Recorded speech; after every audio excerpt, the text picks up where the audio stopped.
Parsons. And of course, so you'll hear from me in just about an hour and a half on ESPN Kansas City with Darren and Sterling. With me right now, I have a good friend, good buddy of mine who covers the NFL as an NFL columnist. And if I got that incorrect, I know you'll correct me. No, you got it. His name is Mike Jones. Make sure you find him on Facebook, Twitter, USA Today. Go read his articles. Mike, first of all, good afternoon to you. How you doing, my friend? Hey, I'm doing well. How you doing? I am. I'm lonely down here.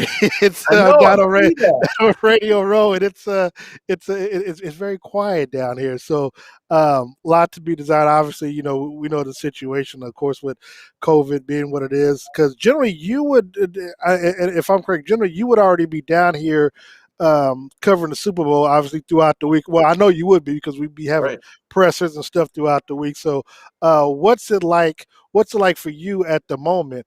Right now, before you come down here, is it just like I am, just a lot of Zooms and stuff throughout the day, or what? It's very strange. Yeah, like you say, I would have been down there. I would have gotten down there Sunday, been in position for the Monday, media hoopla kickoff, Yeah. which can be a circus, but it's electric. And I would have been there every single day for all of these pressers after practices, before practices, in the city. So it's very different. I will be getting there Friday. By that point, all the media availability will be over leading up to the game. But I'll be there, and then I'll be at the game on Sunday.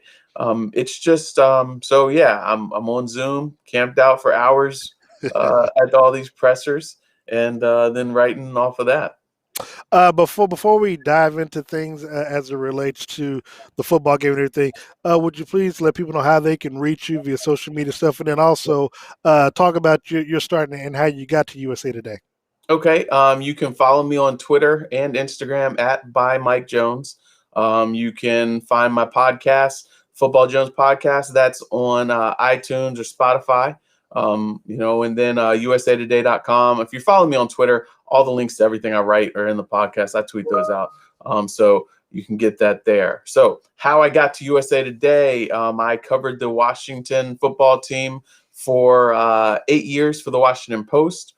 And prior to that, I covered the Washington Wizards for the Washington Times for 3 years. And so after 8 years at the Post covering Washington, I got pursued by USA Today. I've been at USA Today. This is my fourth year now.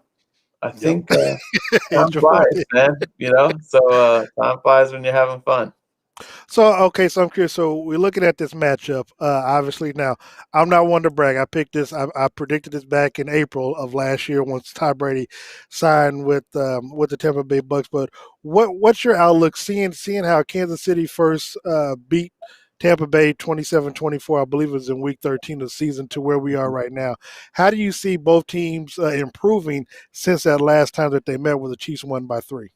Well, I feel like Tampa has definitely figured some things out because, they got off to a slow start. They did come back in that game, but they just looked very disjointed, even in the couple weeks leading up to that. Tom Brady didn't look comfortable in that offense. Byron Leftwich and Bruce Arians, you could tell they were still trying to figure out what Brady did best. They went into that bye week, though. They say that loss to Kansas City was very pivotal for them because they went to that bye week. And since then, they have been on a roll. Their offense is averaging, I think it was like 37 points a game. Yeah. Their defense is playing better. They really have just gotten things figured out. They're working like a well-oiled machine now after, when they really just didn't look comfortable. But it takes time for a new quarterback to get used to a new play caller. So they are just they're more comfortable. Their offense is more potent. You had Antonio Brown still trying to find his place in there. You had Chris Godwin and Mike Evans were kind of banged up at the time, so they are healthier now. So that's another aspect for them where they've improved.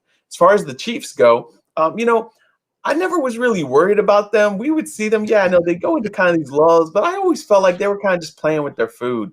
Like they weren't really like bringing that hammer unless they had to. You would see them kind of fall behind, and then they would kick it into high gear. Or they would get a lead, they would hit a lull, then they would bring the hammer again. So I feel like now they've got the sense of urgency.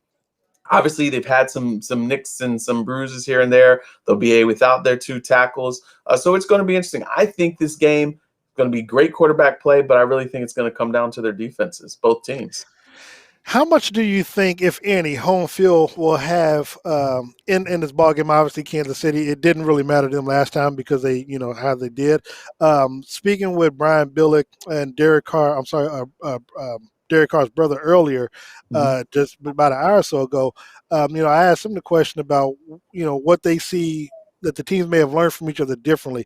Obviously, we don't expect, no one expects Tyreek Hill to be single covered once Right. again to start the game off. But that being the case, does home field in your mind this time around, will it be will it be a disadvantage to the Chiefs or disadvantage to the Tampa Bay Buccaneers? I don't think it'll be a disadvantage for Tampa. These guys are getting to go home every night and sleep in their beds and prepare. They're familiar with the stadium, but I don't think that it's going to hurt the Chiefs that much either because they're sleeping in their own beds as well. They're basically this is preparing just like you would during the regular season. Obviously, there's a little more media, but it's not like the regular Super Bowl media that's distracting. They're not in a new city for a whole week, sleeping in hotel beds, uncomfortable, having to worry about distractions of being in another city and Super Bowl parties and all that stuff. They won't get to town. I don't think it's till Saturday. Saturday, So yeah. I don't think that it's really going to hurt. Obviously, they won. The last time they were down here, so I don't think that it's going to be a disadvantage for them. But I do think just the comfort for Tampa Bay having they're playing at home, they've got extra incentive, and but just having been through this game and lost to them the first time, like you said, they're gonna know. Okay, we can't leave Tyreek Hill in man coverage. We gotta play two high safeties, play quarters, let Travis Kelce eat underneath, but we are not going to get beat deep. And we got to bring pressure. I think that Todd Bowles is going to cook up a very good game plan. It'll be aggressive because we saw him figure it out in the second half of that game. So it'll be interesting to see what kind of counterpunch Andy Reid, Eric and Patrick Mahomes have for them. But I got to ask you this though: can the stage be too bright for Tampa outside of Brady, outside of Gronkowski, and outside of Antonio Brown's rookie year? And I'm sorry, it's Shaquille Barrett. Mhm. They don't have a lot of Super Bowl experience player wise. And Ndamukong Suh a couple years ago, they don't have a lot of players who have played in a Super Bowl or really know what the atmosphere is going to be like versus a team that has pretty much everybody back from last year. Will that or can that play an effect early on in the ball game?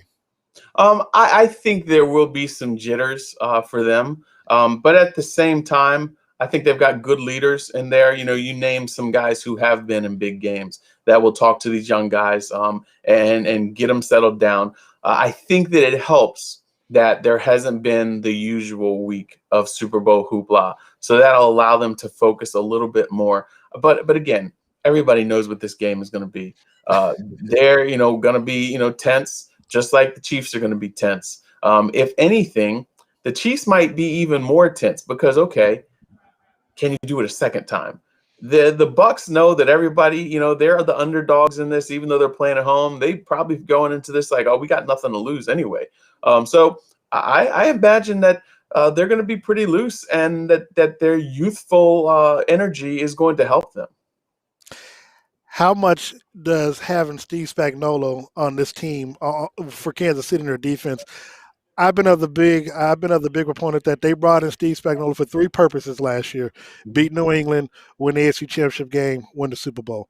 This year, beat Tom Brady when we face off with the Bucks, beat the Saints in case we happen to face these teams in the Super Bowl. Again, win the AFC Championship, now win the Super Bowl. How much and what kind of chess match do you think that these two defenses will try to impose on the other team's offense? Well, that's the thing about Spags is, he's had success against Brady. Yeah. And so I think that he's going to do a good job about Brady uncomfortable. They're going to bring pressure. I would not be surprised if we don't see them kind of bump their defensive line, their defensive ends inside and bring in their backup defenses so they have more speed up front to try to come after him and and keep him off of his spot, because if Brady can't be comfortable back there, then you really lose something for that offense. So Spags is going to have a lot of pressure. He's going to dial up there, but I know that that Todd Bowles is going to bring a lot of pressure as well. But also, I think that he's going to vary it because, as we know, Patrick Mahomes is one of the best against the blitz. So they're going to try to send their front four guys and be able to drop everybody else. But we'll see every now and then. Bruce Arians loves being aggressive. He'll tell Todd Bowles, look, go with some cover zero blitz, to get after him. Now, again, you're picking your poison because sometimes, Mahomes, you move him, he's better on the run than he is standing still. So it's going to be interesting to see, but I think both of these defenses are going to be aggressive. They're going to be exotic, very creative, and not going to just do one straight thing, really force the quarterbacks to be guessing. I want to shift for a second, and we'll come back to the game when I get your prediction on Sunday's game. But you and, of course, your colleague, Jared Bill, you've all been on top of the social stuff that's been going on over the last year, dealing with African American athletes and coaches and stuff like this. The situation in this weekend's game, first time in NFL history, we have four black coordinators in this game. You have Eric Bieniemy, and then of course you have the three coordinators for Bruce Arians. One, to Bruce Arians' credit, talk about that if you would, the progressive mind frame of him, because he's got like nine African American on his coaching staff and two women at that, and Andy Reid would, of course, he's always been big on black quarterbacks and giving blacks opportunity to coach and stuff like that. So I want you to touch on that, and then we'll circle back around to my second part of that question. Yeah, well, we asked Bruce Arians about that, and he said, look, we're glorified school teachers. And the best school teachers that I ever had were people of all different races, all different backgrounds, all different ethnic groups, and all different sexes. And so he feels like, look, I want as many different points of view as possible. I want their voices heard, because when we get all this kind of input, it gives us a better output. He also said, look, I waited till I was 60 years old to be a head coach. And the only reason why I got a shot at being a head coach is because Chuck Pagano got sick. He was a two-time Super Bowl winning offensive coordinator and didn't get a call. So he said, I know what it's like to be passed over. Different reasons, obviously. But he felt like, okay, I'm going to make sure that I give as many people opportunities as possible because I don't want them to be passed over. And so, yeah, he very much is about empowering. Byron Leftwich, Todd Bowles, Keith Armstrong, they're his three coordinators, all black men. And again, the women, he said that was a door that needed to get kicked down. They have paid their dues. They're overly qualified. And so, yes, he believes in diversity. Andy Reid does. He's always stumping for Eric Bieniemy and singing his praises and all his track record, like you said, of either black quarterbacks and promoting black coaches and being an ally for them. So both of these coaches have been big on that front. And we basically, in the NFL, more people need to have the mindset like Andy Reid and Bruce Arians, because equality, and people hate hearing it, people, if you're not black, if you're not of color, you hate hearing it, but it is a real problem in the NFL, especially on those coaching ranks. I'm curious. I know we're going to get Roger Goodell sometime this week, and I'm not sure if I get a question in, and maybe you might before I do. But the question that I would have for Goodell, which I'm going to pose to you, and if you get a chance to ask it, you can. I'll just give you boy some credit. But in all seriousness,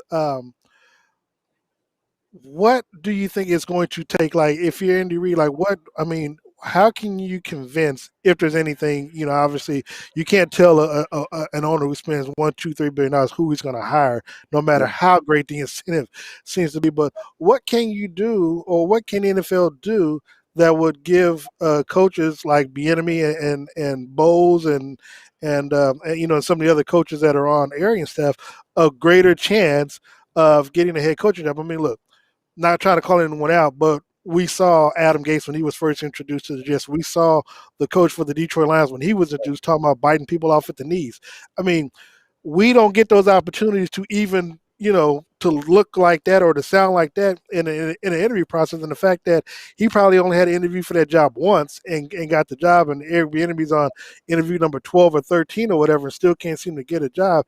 It comes to baffle the mind of not only people such as ourselves, but I'm pretty sure the coaches and just fans in general. Like, okay, so it seems like you keep moving the goalposts. So you say you want somebody that's been a coordinator, and no offense to our black brother in the struggle down in Houston, but he hasn't been a coordinator, and now he's a head coach, and so I, I mean I'm not sure if I really posed the question properly, but but do the rules need to be changed, or does something need to be changed that hasn't already been changed? I guess to give Eric Bieniemy and other coaches of color an opportunity to be a head coach.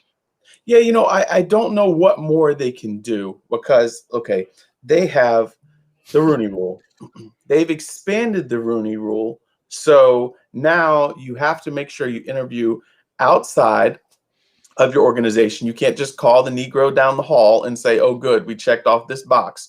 You've Right. got to interview somebody outside. You also have to interview people of color for the front offices. And they did make some progress. 3 black general managers hired this offseason. So now there's 5 in the league. So that's progress. But on the coaching front, what they have to do, I think it is going to take time. But because they're instituting the Rooney Rule for coordinators as well, and the incentive for promoting these guys, I think it'll eventually, it hasn't happened yet, but eventually these guys got to start getting some opportunities. One person in the league I talked to about this, about the frustrations, because I hear from a lot of coaches, and they explained it as this. They said there definitely is frustration even felt in the league office, but they see progress. They said, okay, this is a big problem. It's been going on for a long time. This is like a cruise liner cruising down the ocean, and all of a sudden you got to make a right turn where they're not going to boom, hit that right turn on a dime. It's a slow, gradual turn. Now, we would like that thing to go faster, but they see the progress of the general managers. They see the way, okay, Dan Campbell got that job in Detroit when he wasn't a coordinator, had never been a play caller, but what did he do? Three black coordinators. You see San Francisco, they've got 2 coordinators and 1 coordinator that's biracial. You've seen, different areas that are starting to promote more diversity. And so it's a matter of time. Look, maybe, I think Eric Bieniemy should have been a head coach, but as I look at the jobs that were out there, where'd you want him to go that you would have felt good that he had a good chance? I would not have felt comfortable with him being in Houston. I think Well, about not Hugh now Jackson. because there's no capital down there Right, because of what Bill O'Brien right, did. Yeah. right. I think about a lot of times about Hugh Jackson. Great offensive mind, well respected, bad situation in Oakland, gets another shot in Cleveland, even worse situation. And now look, so I want Eric Bieniemy to go to an organization that's strong, that also has great resources, and he's aligned with that general manager. I would have wanted, I thought they John Watson, but I don't trust their ownership. So uh, maybe it's a blessing in disguise. Maybe next year there'll be some strong organizations that value and truly aren't hiring him as a token, that they're hiring him because they value his expertise, and we can see more of these brothers get opportunities and thrive. I will say I was kind of shocked about Atlanta. Obviously, we know about it being, the second version of Chocolate City or whatever, or Right. Wakanda down there. So I thought it would have worked well down there, but I actually thought it would have worked better with the Chargers because of he played for them in the ownership. Plus, you pretty much have a playoff ready made team down there. With that team, they just kind of bad coaching situation last year kind of hampered them, and then they had salary cap space as well. So I thought that probably would have been a great landing spot for Eric as well. But look, I'm not going to complain. He can go for a three-peat next year and do something that no other OC has ever done. Before we get out of here, because I know we got other things we got to do. Final thoughts on the game, and I'm going to pin you down. I'm not going to ask for a score, but I got to pin you down on who's going to win the game and how you think like that last play, the last drive is going to go. Well, I had to make a prediction and I had to put my score. So I've already picked, and I picked the Chiefs 30 You're a smart to man. You're a smart man. 29. I'm nervous because I couldn't make up my mind on either one of them. But I'm like, you know what? My preseason pick was the Chiefs, so I'm going to stick with that. I think it's going to come down to the defenses. They're going to throw everything they can at these quarterbacks, but I think that we're going to see Mahomes pull out some wizardry and put them in position to win that game down the stretch. It's going to go down to the wire. Okay, so you got a 3-point ball game, right? Yes.